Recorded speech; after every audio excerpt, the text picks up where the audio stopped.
देश नहीं बिकने दूंगा जैसे नारों से प्रधानमंत्री नरेंद्र मोदी जी अपने सत्ता की शुरुआत करते हैं, लेकिन एक एक करके देश के तमाम प्रतिष्ठित संस्थानों को तमाम उद्योगपतियों के हाथों में सौंप देते हैं। देश की वित्त मंत्री निर्मला सीतारमण जी प्रेस कॉन्फ्रेंस करके बताती हैं कि देश के 6 और जो एयरपोर्ट हैं उसको नीलामी करने की तैयारी चल रही है। इसके साथ ही देश में जो मजदूरों को लेकर जो समस्याएं हैं, जो कोरोना वायरस संकट के बीच जिस तरह से मजदूरों को समस्याएं आ रही है, इस मुद्दे पर बात करने के लिए हमारे साथ इस वक्त जुड़ चुके हैं दिल्ली सरकार के एससी/एसटी वेलफेयर बोर्ड के मेंबर सूरज भान जी। सर, बहुत-बहुत स्वागत है आपका हमारे चैनल में। धन्यवाद, आपका बहुत-बहुत शुक्रिया।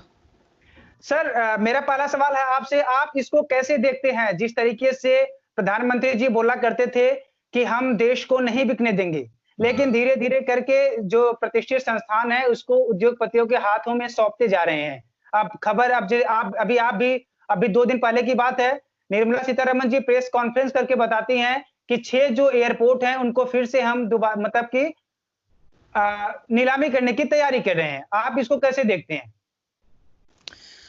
धन्यवाद। यह एक बहुत ज्वलंत मुद्दा है जिस पर आपने मुझे बोलने का मौका दिया, क्योंकि इस मुद्दे पर आप यही ना देखें कि हम लोग आर्थिक रूप से अपना देश का संसाधन बेच रहे हैं, जिसकी आर्थिक कमाइयाँ सारे प्राइवेट सेक्टर और निजी पूंजीपतियों को होने वाली है।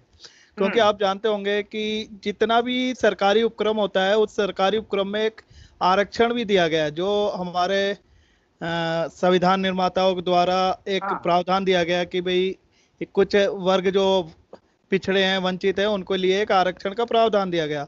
तो सरकारी उपक्रमों और सरकारी संस्थानों में या सरकारी विभागों में एक आरक्षण नाम की चीज भी रहती है।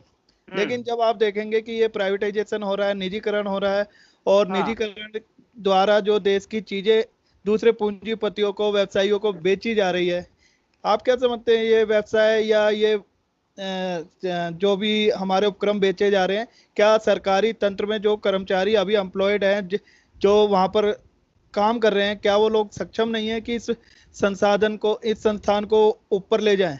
वो सक्षम है, वही काबिल है, उन्होंने ही अभी तक पूरे संस्थानों को आगे बढ़ाया है। लेकिन उनके लिए उनके हाथ बांधना, उनको काम करने की आज़ादी ना देना, या किसी तरह की भी समस्या आती रही जिसके कारण कुछ संस्थान पिछड़ गए, लेकिन फिर भी अभी हमारे नवरत्न बहुत अच्छा काम करते रहे हैं। और उसके लिए अब ये हो रहा है कि देखिए, इस टाइम देश की जनता बहुत त्राहिमाम से गुजर रही है। कोई भी वर्ग संतुष्ट नहीं है। आप देखिए, कोई भी वर्ग संतुष्ट नहीं है। क्यों? ऐसा क्यों? देखिए, आर्थिक रूप से पिछड़े लोग, सामाजिक रूप से पिछड़े लोग, क्योंकि आरक्षण जो है केवल आर्थिक आधार पर नहीं है, एक सामाजिक रूप से पिछड़े हुए लोगों को आरक्षण दिया गया।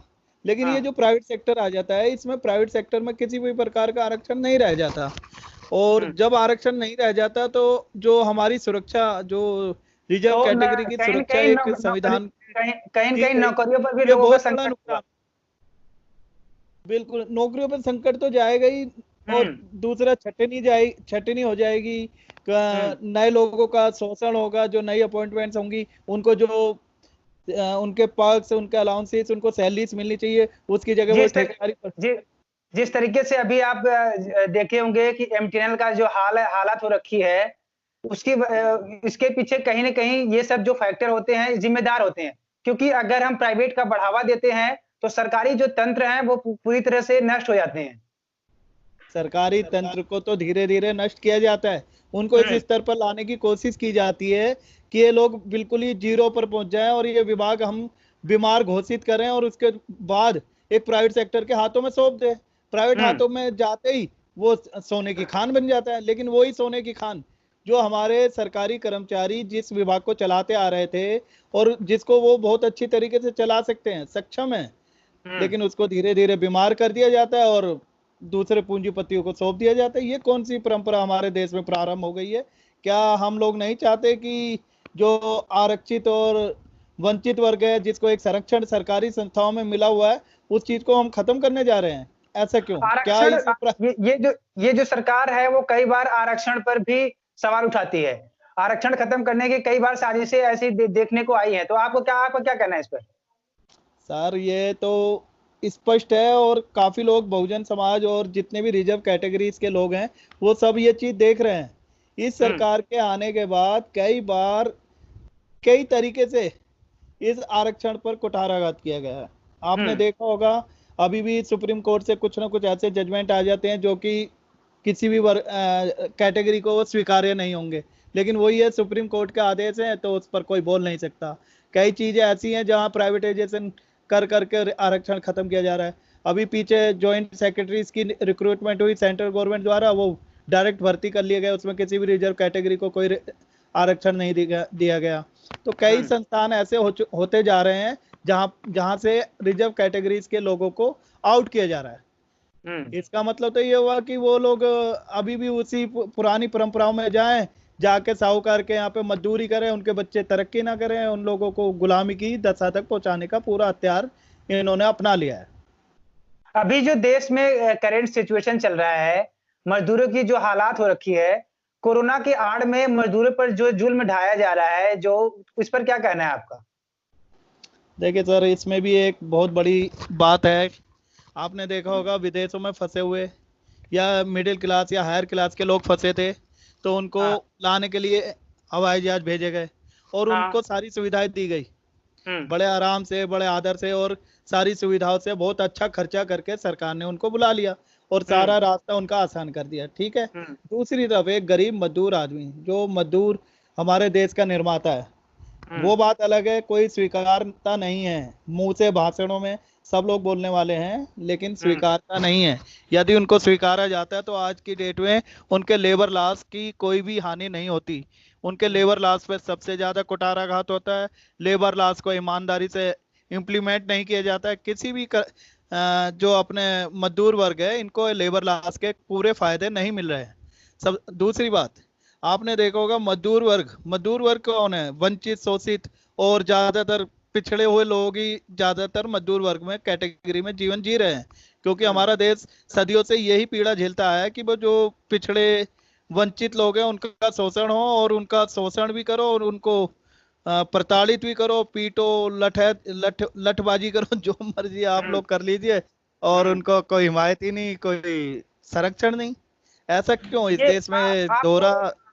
आपको लगता है ये जो नेता जी। जो बयानबाजी करते हैं, सिर्फ ये जो मजदूर हैं, ये वोट बैंक बन के रह गए हैं? क्योंकि जब चुनाव आता है किसी भी स्टेट में, तो मन से खड़े होके इतने लुभावने भाषण दिए जाते हैं कि मजदूरों के लिए ये करेंगे, मजदूरों के ये करेंगे। अपना जो अपनापन दिखाया जाता है, तो क्या आपको लगता है कि जब जरूरत पड़ती है तो यही नेता दूर भागते हैं?